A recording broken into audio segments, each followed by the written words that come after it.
Мен Нурадил Субанов болом. Оғанталы айылының тұрғыны.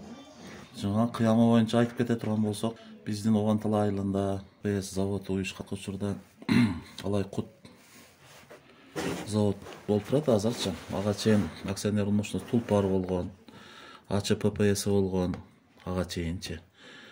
Ошол жерде иштеген сотрудниктер, кызматкерлер бардыгы ошол жерде иштегенбиз. Мен дагы ошол жерде инструктор по производству оборудования деген элге сатып, өзүнүн Кыргызстандын ичинде сатчу элек, андан сырткары Өзбекстан, Казакстанга чейин сатчу элек.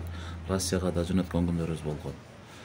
Эме болгондон кийин 99-жылы келечекке сатылгандан кийин биздин заводчу биз ошол жерден жумушсуз калдык, иштебей калдык.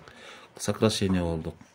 Ошол себептен айылдагы ошол жерде иштеп кеткен, чыккан, иштеген эжелер, акалар бардыгыбыз башыбызды бириктирип 2012-жылы өзүбүз үй шартында анан жаңа кыямын даярдай баштадык. Өтө эле көп пайдасы бар.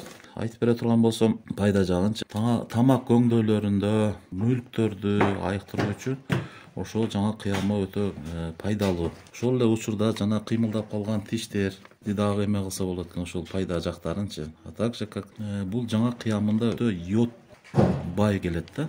Жаңак сыртына көк жаңак йодко бай келет. Ошон үчүн йод жетишпегенде адамгачы ошол эмени вареньяны көбүрөөк жеш керек деген жери бар. Ошондой эле бул витаминдерге бай, С витаминине, А витаминине, ошондой эле темирге, фосфор, кислота, кальций дейт.